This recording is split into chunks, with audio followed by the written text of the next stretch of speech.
ओम श्री साईनाथाय नमः। आज साईनाथ की असीम कृपा से हम लोग दूसरे अध्याय का आरंभ करने जा रहे हैं। हे देवाधिदेव, हम सब पर अपनी दया दृष्टि बनाए रखना और हम कोशिश करेंगे कि श्री साईं सच्चरित्र का अध्ययन आपके सामने सरल शब्दों में करें ताकि आपको समझने में कोई भी परेशानी ना हो। आइए पाठ आरंभ करते हैं। अध्याय 2, ग्रंथ लेखन का अध्याय, कार्यारंभ में असमर्थता और साहस, गर्मा गर्म बहस, अर्थपूर्ण उपाधि, हेमांड पंत और गुरु की आवश्यकता। गत अध्याय में ग्रंथकार ने अपने मौलिक ग्रंथ श्री साईं सच्चरित्र में उन कारणों पर प्रकाश डाला था जिनके द्वारा उन्हें ग्रंथ रचना के कार्य को आरंभ करने की प्रेरणा मिली।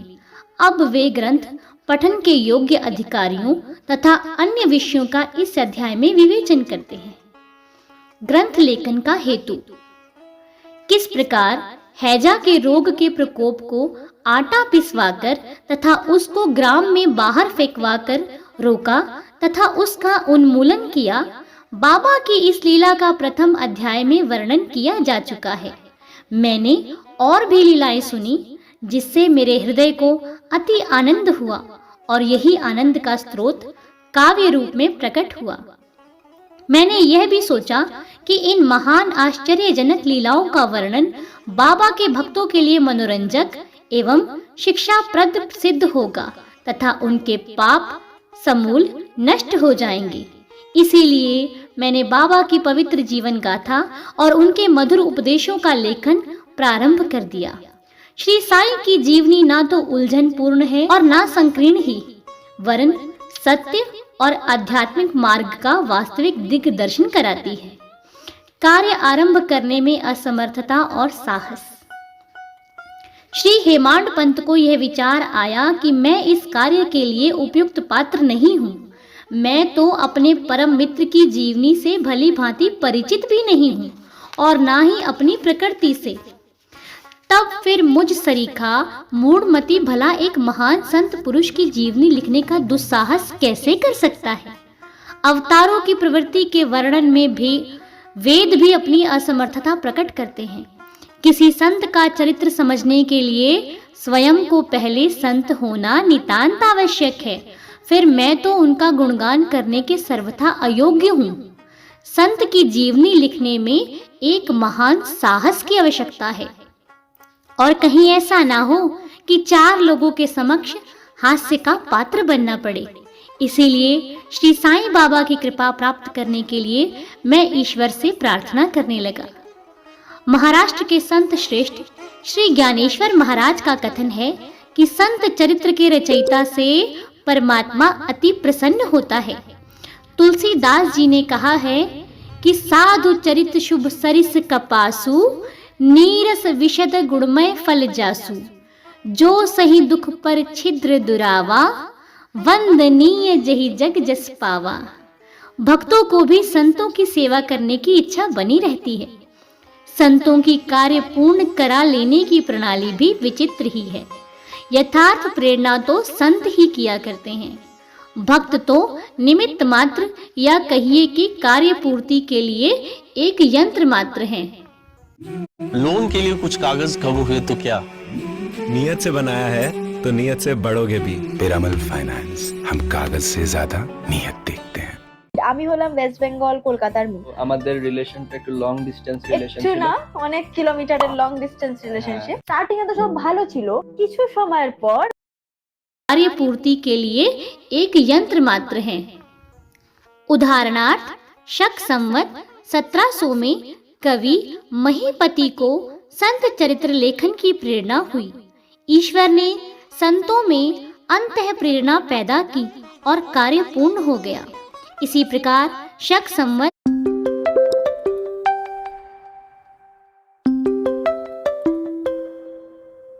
महीपति ने 4 काव्य रचे, भक्त विजय, संत विजय, भक्त लीलामृत और संत लीलामृत, और दासगणों ने केवल 2, भक्त लीलामृत और संत कथामृत, जिसमें आधुनिक संतों के चरित्रों का वर्णन है। भक्त लीलामृत के अध्याय 31, 32 और 33 तथा संत कथामृत के 47वें अध्याय में श्री साईं बाबा की मधुर जीवनी तथा अमूल्य उपदेशों का वर्णन सुंदर एवं रोचक ढंग से किया गया है। इनका उदाहरण श्री साईं लीला पत्रिका के अंक 11, 12 और 17 में दिया गया है। पाठकों से इनके पठन का अनुरोध है। इसी प्रकार श्री साईं बाबा की अद्भुत लीलाओं का वर्णन एक बहुत सुंदर छोटी सी पुस्तिका श्री साईनाथ भजन माला में किया गया है। इसकी रचना बांद्रा की श्रीमती सावित्री बाई रघुनाथ तेंदुलकर ने की है।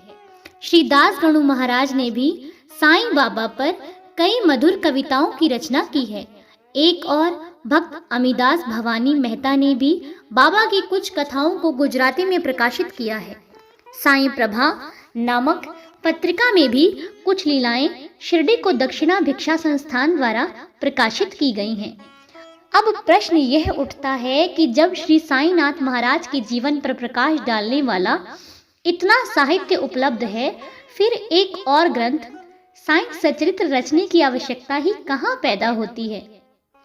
इसका उत्तर केवल यही है कि श्री साईं बाबा की जीवनी सागर के सदृश अगाध, विस्तृत और अथाह है। यदि उसमें गहरे गोते लगाए जाएं तो ज्ञान एवं भक्ति रूपी अमूल्य रत्नों की सहज ही प्राप्ति हो सकती है, जिनसे मुमुक्षुओं को बहुत लाभ होगा। श्री साईं बाबा की जीवनी, उनके दृष्टांत एवं उपदेश महान आश्चर्य से परिपूर्ण है। दुख और दुर्भाग्यग्रस्त मानवों को इनसे शांति और सुख प्राप्त होगा तथा लोक व परलोक में श्रेयस की प्राप्ति होगी। यदि श्री साईं बाबा के उपदेशों का, जो कि वैदिक शिक्षा के समान ही मनोरंजक और शिक्षाप्रद हैं, ध्यान पूर्वक सुनने और मनन किया जाए तो भक्तों को अपने मनोवांछित फल की प्राप्ति हो जाएगी, अर्थात ब्रह्म से अभिन्नता, अष्टांग योग की सिद्धि और समाधि आनंद की प्राप्ति सरलता से हो जाएगी। यही सोचकर ही मैंने चरित्र की कथाओं को संकलित करना प्रारंभ कर दिया। साथ ही यह विचार भी आया कि मेरे लिए सबसे उत्तम साधना भी केवल यही है। जो भोले भाले प्राणी श्री साईं बाबा के दर्शनों से अपने नेत्र सफल करने के सौभाग्य से वंचित रहे हैं, उन्हें यह चरित्र अति आनंददायक प्रतीत होगा। अतः मैंने भी अपना अहंकार उनके श्री चरणों में न्यौछावर कर दिया। मैंने सोचा कि अब मेरा पथ अति सुगम हो गया है और बाबा मुझे इहलोक और परलोक में सुखी बना देंगे। मैं स्वयं बाबा की आज्ञा प्राप्त करने का साहस नहीं कर सकता था। अतः मैंने श्री माधवराव उपनाम श्यामा से, जो कि बाबा के अंतरंग भक्तों में से थे, इस हेतु प्रार्थना की। उन्होंने इस कार्य के निमित्त श्री साईं बाबा से विनम्र शब्दों में इस प्रकार प्रार्थना की। श्यामा कहते हैं, ये अन्ना साहेब आपकी जीवनी लिखने के लिए अति उत्सुक हैं, परंतु आप कृपया ऐसा ना कहना कि मैं तो एक फकीर हूँ, मेरी जीवनी लिखने की आवश्यकता ही क्या है। आपकी केवल कृपा और अनुमति से ही ये लिख सकेंगे, अथवा आपके श्री चरणों का पुण्य प्रताप ही इस कार्य को सफल बना देगा। आपकी अनुमति तथा आशीर्वाद के अभाव में कोई भी कार्य यशस्वी नहीं हो सकता। यह प्रार्थना सुनकर बाबा को दया आ गई। उन्होंने आश्वासन और उदी देकर अपना वरदहस्त मेरे मस्तक पर रखा और कहने लगे, इन्हें जीवनी और दृष्टांतों को एकत्रित कर लिपिबद्ध करने दो। मैं इनकी सहायता करूंगा।